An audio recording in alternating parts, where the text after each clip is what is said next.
How's everybody doing? Is that it? I come all the way from Machu Picchu for that? I said, how's everybody doing? Much better, much better. Well, as he was saying, I have been traveling the world quite a bit and teaching quite a bit in Peru. And less than 48 hours ago, I was in Aguascalientes in Machu Picchu. And so I had to catch a flight to Lima, from Cusco to Lima, Lima to LA, grab my suit, and then fly here overnight. So if you're looking for my PowerPoint presentation, it's somewhere in a seat in one of those planes. Wow. I want to tell you something about an experience that I had at Machu Picchu just this, I think it was June. I go 3 times a year. This year, I decided that I would take my 14-year-old son with me. And I said, every year I'd ask him, son, do you want to go to Machu Picchu? No, Daddy, where do I plug in my Nintendo? And you know what it's like if you have children. You know, they always want to plug stuff in. And so I was like, mijo, it's Machu Picchu. I mean, it's Peru. He says, no, Daddy, old people, no. Which is why, by the way, those of you that know me, I don't have hair because it turned gray. So he traveled with me. And for 8 years, I have been traveling to this country and traveling and taking people on trips of self-discovery through the Sacred Valley and through up to the top of Machu Picchu. But in 8 years, I had never summited to the top of Machu Picchu, which is about 10,000 feet. The photo that most of us see in the picture is Huayna Picchu. Huayna Picchu meaning new mountain or new peak. That is the picture we all know, the one with the ruins in the front of it. Machu Picchu is behind where that photo's taken.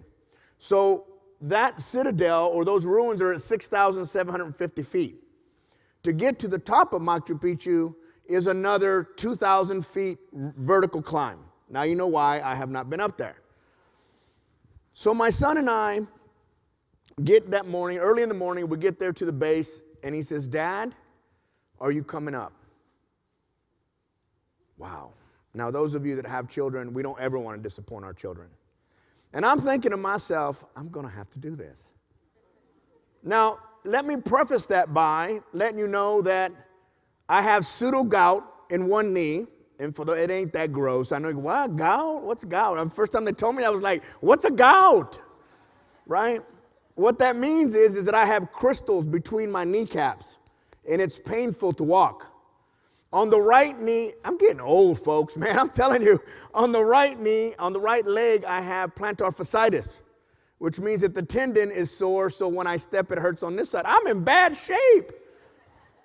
And I have not worked out for almost 12 months because I had a bicycling accident that messed up my shoulder. So now my son's looking at me and saying, are you going up, Daddy? What'd I say? Yes. Yes, mijo. Oh, no. So he says to me, Dad, I know you're going to be slow.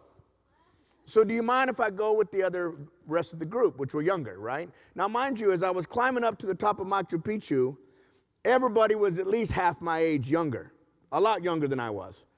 And so I'm thinking to myself, what have I done? So I start to climb this mountain and navigate the treacherous stairways that go all the way to the top of Machu Picchu. And I get to this one place and I'm thinking, now I can't breathe either, right? I can't breathe.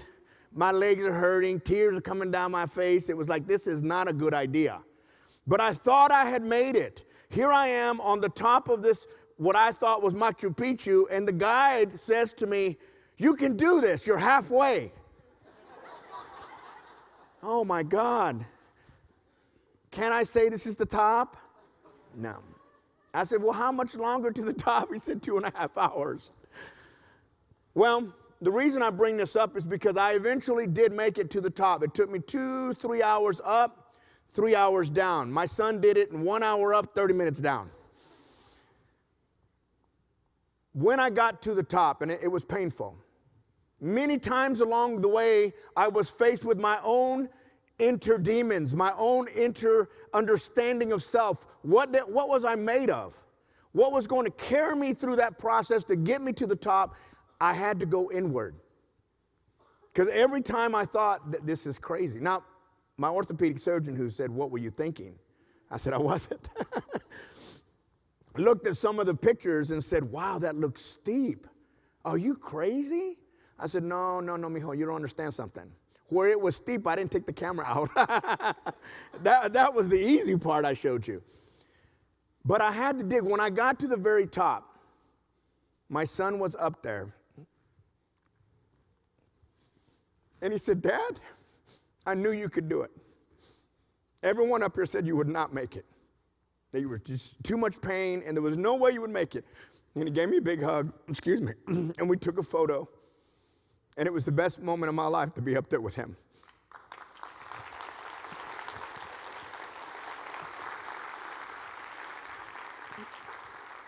And I'll never do it again. No. Why do I bring that up? Why is that important? Because today what I want to talk about is intuitional leadership. And what is that all about? It's a different movement of leadership in this world that has nothing to do with the intellectual process. Process is wonderful. We all know it. We've all been through it. We're all intelligent people in here. But there is something more in a movement that big companies are starting to embrace, and it's called mindfulness. And what is mindfulness? It's being still. And in those moments, when I wanted to give up, I had to go inward. And I had to say, what are you made of? And can you get silence for just a moment? Can you be silent for just a moment? And why is that important? Because 83% of the workforce today is absolutely stressed out about their employment. Anybody stressed out? If your boss is next to you, don't raise your hand.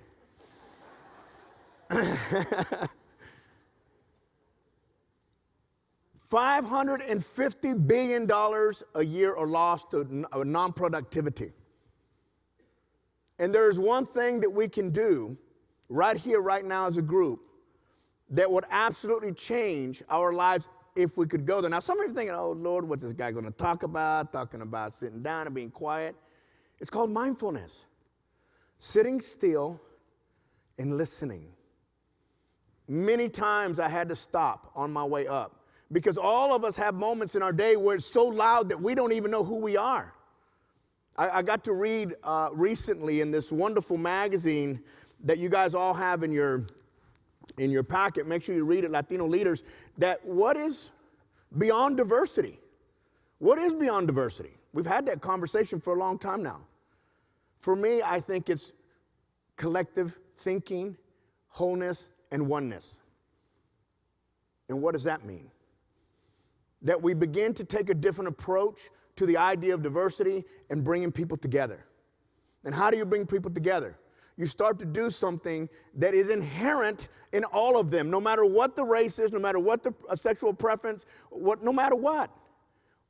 There is one thing that is true about every single one of you in this room. You're human first.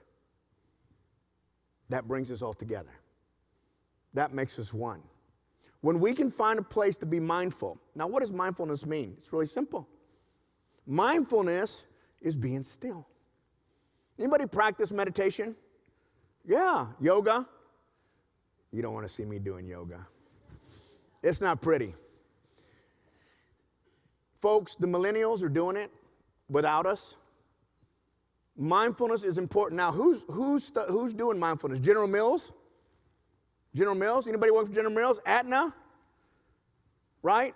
These are big companies that have decided that, you know what, we're gonna open the field a little bit and allow people to be who they are. We are human first, folks, and that is the one thing that brings us together is our ability to bring those walls down and recognize that we together can collectively build community. And when we build community, we build mission. And when we build mission, as far as the boardroom is concerned and the stock shareholder, the profits go up.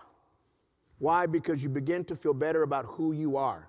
You cannot give what you do not have. And we live in a world where people are sick and tired of being sick and tired. Right? All right, I got one person out there. Thank you very much. I'll pay you later. So here's what I'd like to do. Well, is Maria Villanueva here? Did she make it? Gennaro, I can't see out there, so I don't know who's out there. Come on up here, Gennaro. Who likes to laugh? Give me 3 people. All right, come on up here, Joe. Come on up here. Give me 2 people over here, and then Gennaro, come on up here. I'm going to show you how easy it is to be mindful. Come on up. Don't be lazy. Don't be shy. Come on up. And just stand here. Now, all of you are going to participate in this. I'm just bringing them up here so that you can see that you'll have a reason to participate. You'll see what I'm talking about in just a minute.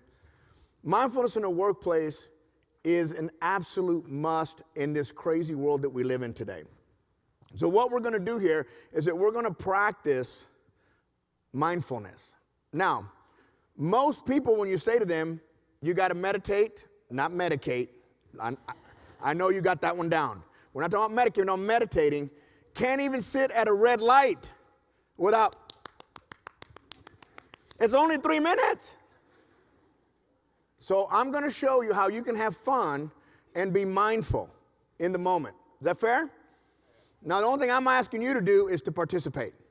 So what's going to happen, all right, folks, here's what we're going to ask you to do. We're going to all do this together, all of you, all of us together, is that when I say go, oh, who has my iPhone? Can I have that for a minute? I need a timer. Thank you, sir. What's the passcode? No, joking. All right. Yeah, right. All right, hang on a second. Let me get my timer here. All right, here we go. So, oh, that's not it. There we go. Okay, so what we're going to do, the reason why people can't be mindful and they can't slow themselves down is because there's so much going on in their brain, right? As soon as you start to sit down and whatever you do, right, you don't have to, you don't have to get in a robe, you don't do any of that. If you just sit down for a moment and try to get mindful, you can't shut this off. And it's going. So I'm going to show you a technique that will help you at home, before you start to argue with a significant other, before you start to argue with your boss. Release the tension. So what I'm going to ask all of us to do, and they're just going to help me up here, is that when I say go, you're going to yell out 3 times. Yahoo! Yahoo! Yahoo! As loud as you can. Now, and if folks, you don't do it, I'm going to keep doing this until you do it. Right? You already know that. I made it to the top of Machu Picchu. I can do anything. All right. Then what's going to happen, this is the fun part, is that you're going to laugh uncontrollably for 60 seconds. You guys like to laugh. 60 seconds, I mean, let it go. And the reason why I wanted Maria is because she's got this really loud, wonderful laugh, and I was hoping she'd be here. Right? You know what I'm talking about. After 60 seconds, you're going to hear me use these, like, oh, he's bringing out the stuff. You're going to hear this. I'm going to do it on the mic. And I want you to be silent for 60 seconds and see what happens. That is mindfulness. And if you practice what we're about to do just once a day, your productivity of your, now let me say this. There was recently an opportunity that I had here in New York City, I'm not going to mention names or companies, where a Fortune 5 company asked me to do a presentation for their company. And in the interview process, as we were discussing what they wanted me to do, they said, don't talk about that spirituality stuff because they're not going to listen. I said, okay. I didn't do it anyway because I had to go to Machu Picchu. But what was interesting was that when we were done with the conversation, this person said to me, okay, are we done? I said, yeah, I'm not going to be able to do it, but yeah, we're done. Can I teach me more of that spiritual stuff? I want to go with you to Tibet and to India and to Peru. And I thought to myself, isn't that interesting that she didn't feel comfortable being okay with being human? And the thing that this room has in common that is stronger than probably any other ethnic group is that we are heart people first. That's why we love our children the way we do. That's why we love each other the way we do. That's why we do the things we do, and that's why we support each other the way we do. If we take that out of the equation, then we're just like everybody else. Your heart people first. So that's what I'm talking about. All right, here we go. Yahoo, Yahoo, Yahoo. I know it sounds crazy. You're going to laugh uncontrollably for 60 seconds, and then we're going to have silence. All right, ready? 1, 2, 3. Yahoo! Yahoo! Yahoo!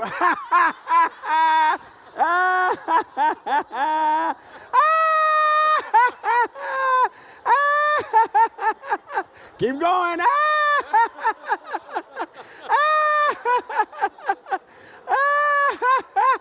Come on, you can do better than that.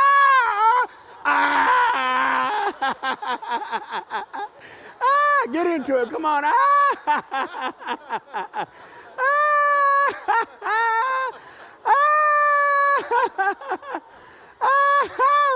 Woo! Woo! Yeah, baby. Woo! Keep going. Come on. Come on. Woo! I love it. I love it.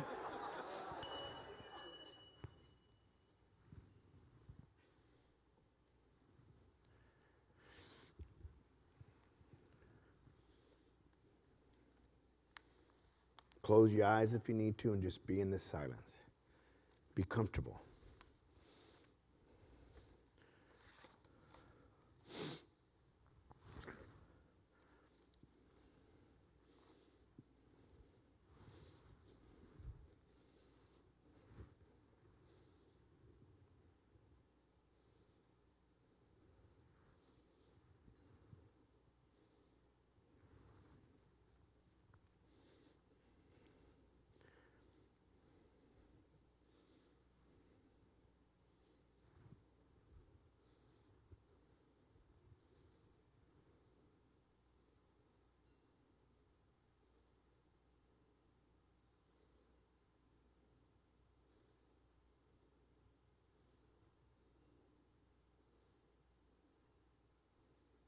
Stop.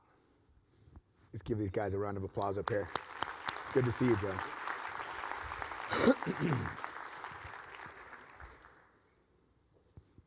How did that feel? Yeah, there's some mics back there. I just want to converse with some of you. Don't be scared. I want to know your experience. Seriously, just walk up to the mic. Nobody? Everybody scared? You want me to make you do it again?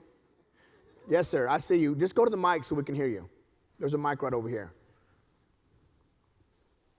Feel the energy of the room differently? Can you imagine if your companies were doing this? I mean, like I said, there's some big companies already doing it. 500, 600. I don't remember the company that actually has all their executives go through training. Yes? Good morning. Hello. Thank you for that. That was interesting. For those of you who don't know me, I'm Daniel Arce, a part of the New York chapter. Thanks for all being here. I've been trying to meditate for quite some time, practice yoga, really find it difficult, especially before bed, whenever it is, to try and stop everything that's spinning. And then you get to a point where you think you're there, and then you say, yes, I did it. And then you just start going off on that, and next thing you know, you're thinking about 100 things. And it was quite interesting that I really did feel like after that laughing session, that I was able to shut down. I've never had that. I really felt, meditated. Right. Well, what happens there is it's a release of the energy.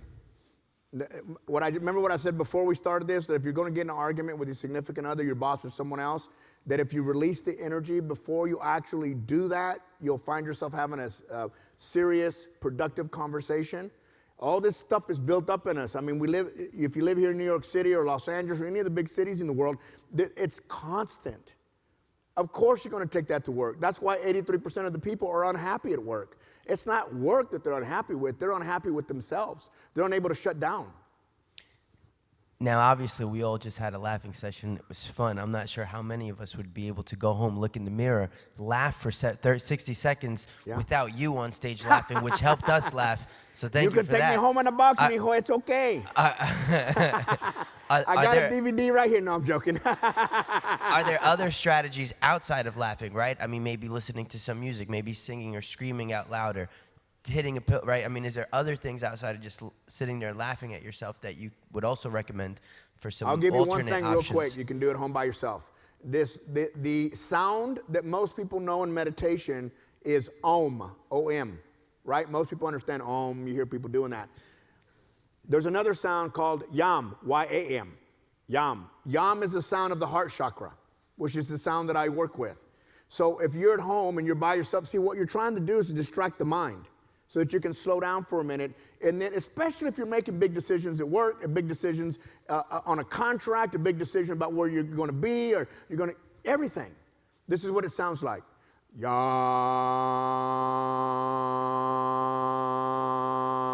Do that 3 times, and your mind will shut down.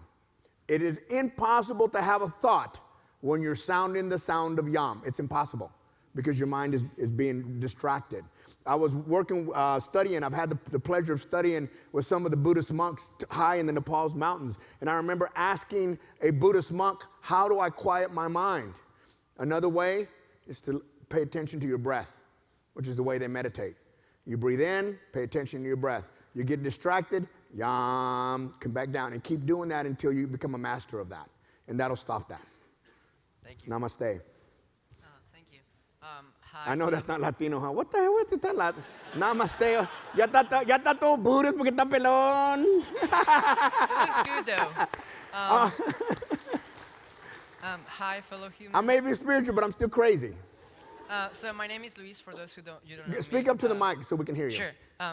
My name is Luis. I go to the Ohio State University, and OH. Okay, we represent. I can't get you to laugh, but he gets to do IO. Okay. So, OH. There you go. Yeah. I'm going to do that in Machu Picchu. So first and foremost, I want to thank you for this new technique. Usually what I do is I run every morning, wake up early, and listen to either NPR, TED Talks, or some sort of psychology program that reminds you that you're human and the things that you should be aware or how to communicate with others. And your new technique, it really, at the beginning I was, to be honest, doubting, laughing. How can that possibly be work other than make me feel awkward, you know? But it actually worked. By the end of it, when you ring that bell, on camera, cool. When you ring that bell, for a few seconds, I felt a weird feeling of tickling from inside my chest. I don't know if anyone else felt it, or maybe I need to see a doctor. You're confusing medicating with medication. There you go. With Maybe that's meditation. But I just wanted to thank you for what you said. It was I'm very grateful. I truly feel like I learned from you. Thank you. Thank you. Give him a hand. Thanks. Anybody else? Anybody else? Just stand up. We're going to be giving you today a copy of my book called 50 Lessons on My Path to Peace and Tranquility. They will give you instructions, or you'll get an email how to make that happen. But that book is a conglomeration of thoughts, ideas, processes that I've seemed to have put together to help me through these moments when I found myself distracted or unable to connect. That is the next evolution in corporate management. You may not like it, you may not believe me. Ask the millennials. They're already there. We need to allow them to bring that to work. We need to allow them to be able to quiet their minds so that when they move forward, that they can be as productive as possible when they are in the workplace. This book here also has 50 photos. I'm a world photographer. So it's kind of like a coffee book that you can open up and just have a moment of silence with whatever the phrase is. So I'm happy to be able to gift you guys with that, and I hope you enjoy it. Before I leave here, any other questions? It could be corporate-minded. I mean, yes, could you go to the mic, please? And anybody else who wants to, just go up to, because I'm going to use up my time, folks. I ain't leaving. So Jamie Garcia, thank you again. I just had a quick question. I felt like the activity actually worked, right? But one of the things that I use at work is once I'm in a situation where I need to take a breather, I tend to go out and try to meet people in the hallways and just try to chit-chat, right? And I do that for about 10 minutes, and I go back to my desk, and it seems to relieve myself from the stress. Is that something that you think about, suggest, thoughts on that? Well, we are humans first. And I don't care how heavenly bound some of us may think we are. We are human first. And our biggest need as human beings is for a connection with each other. And when we allow ourselves that type of connection, getting up and talking to people at work, whatever it may be, we allow ourselves to be human again, to be part and connect. This is why ALPFA is such a beautiful organization and why I have always been happy to be a part of it, because there's a sense of family and connectivity here that you don't find in a lot of places. And even after all these years, it's still here, right? And so we do need that connection. If we lock ourselves up in a cubicle, consistently, day in and day out, thinking that somehow if I keep working hard, I'm going to get where I'm going to go, then we're just going to find ourselves stressed out. We're going to find ourselves disconnected. We're going to find ourselves unproductive, and it's just not going to fly. And one of these days, you're going to go off on somebody, and hopefully it's not your boss. It's just the way it is. But you're absolutely correct. It's that human interaction that we're all looking for. This is what I'm talking about when we think about mindful leadership, mindful meditation. Have you ever given a mindful hug? Does anybody know what that means? Seriously? You ever hug somebody that did like this? The hell, are you checking my pulse or what? Da, da, da, da, da, da, da, da. You know what they're saying? I don't want to hug you, but I'm going to because you got close.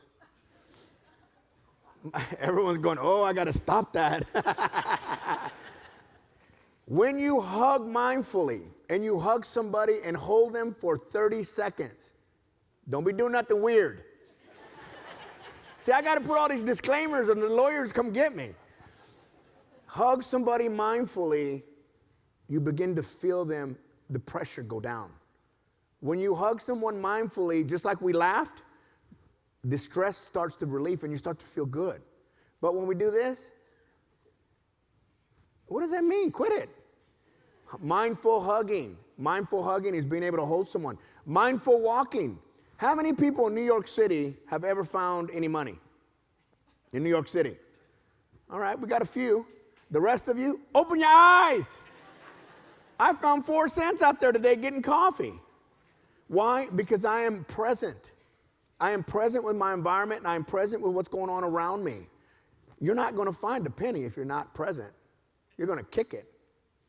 So mindful walking, mindful hugging. Try the mindful hugging thing. For those of you that love to hug, I'm a big hugger. They're like, let me go. Ooh. I'm still stressed. Let me go. Oh. Anyway, yes, we have some questions. Hi, my name is Gonzalo. I also go to The Ohio State University. OH! Here we go. All right. Didn't get any Bro, better. you got to practice because that guy got like, oh! And I am from Peru. So All right. Woo-woo. Machu Picchu. No. Don't go into soccer because I'd be like, ooh. I want to know, you said you go 3 times a year. Yes. How did you choose Peru to be the place that you go for meditation? You know, I travel the world a lot, and I'm constantly looking for a connection to the land. And I went to Peru 8 years ago, and I absolutely, as a matter of fact, I'm building a mindful center in the Sacred Valley for corporate people to come and slow down, to teach them how to be human, to understand that all the money in the world doesn't serve you if you're dying. It doesn't serve you if you have no connection to your family. It doesn't serve you if you go to work and you hate being there. It doesn't serve us to live that way. So I'm building a center in the Sacred Valley, probably in Ollantaytambo, so that I can invite people from around the world, great leaders, to come and be silent. But I was just very connected to the land, and since then, have a huge network throughout all of Peru, and love going there. So I love your country. Thank you for the answer. You bet. Yes, we got a couple more, and they're going to cut me off. Good afternoon. Thank you so much. You're welcome. I think we all needed a moment of silence.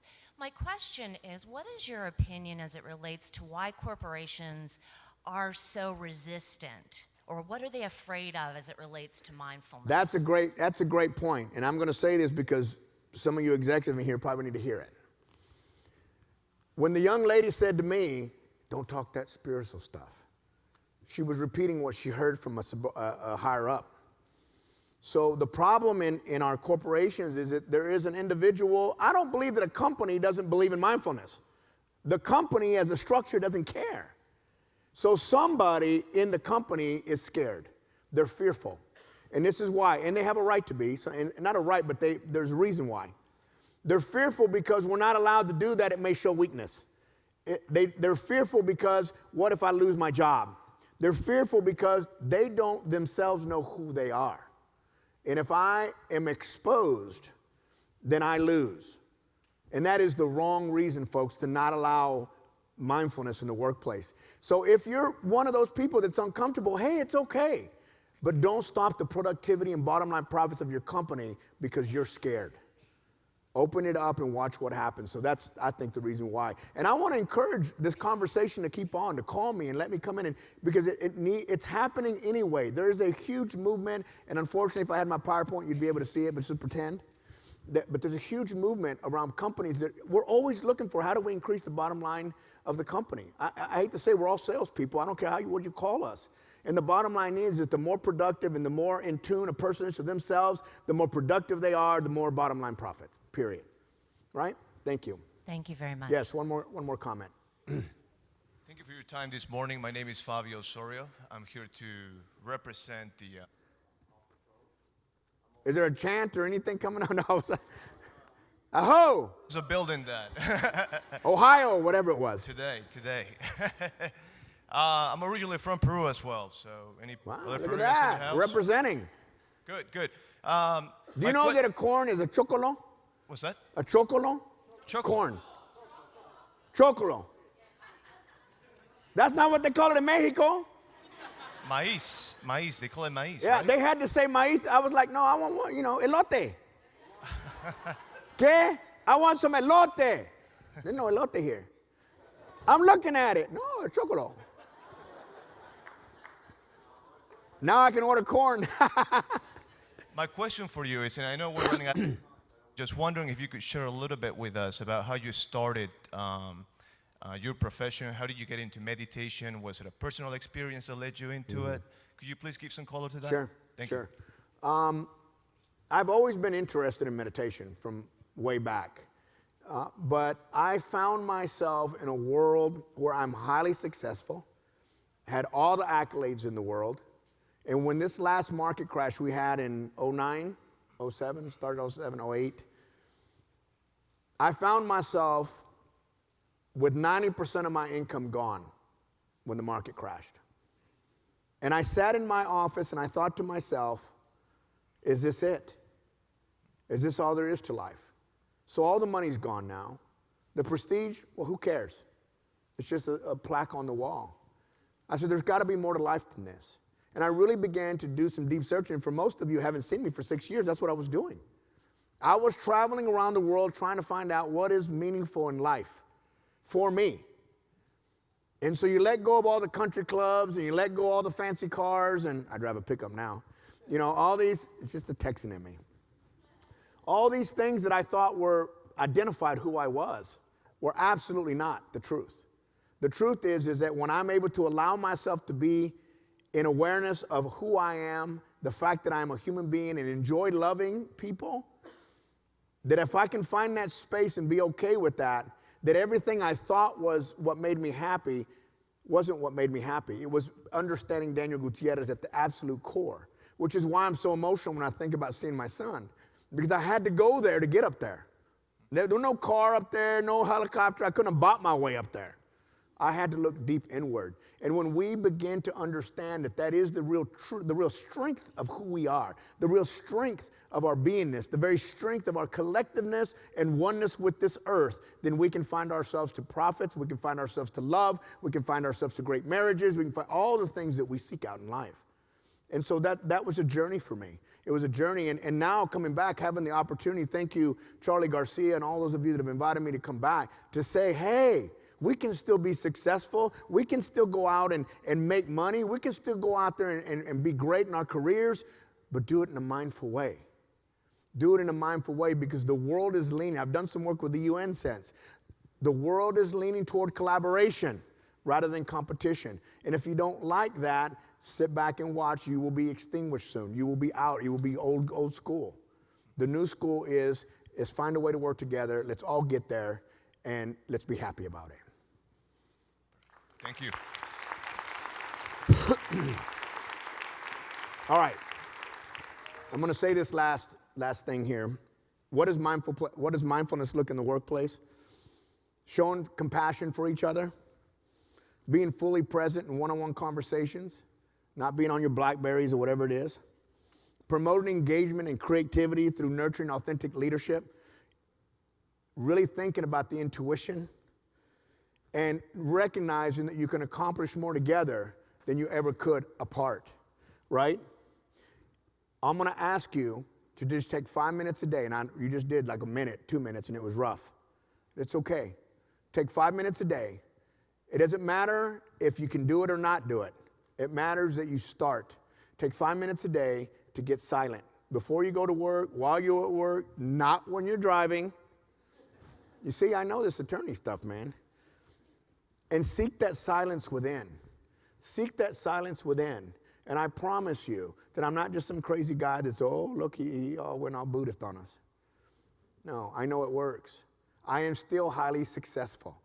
I am still highly sought after. I am just at peace with myself. Namaste.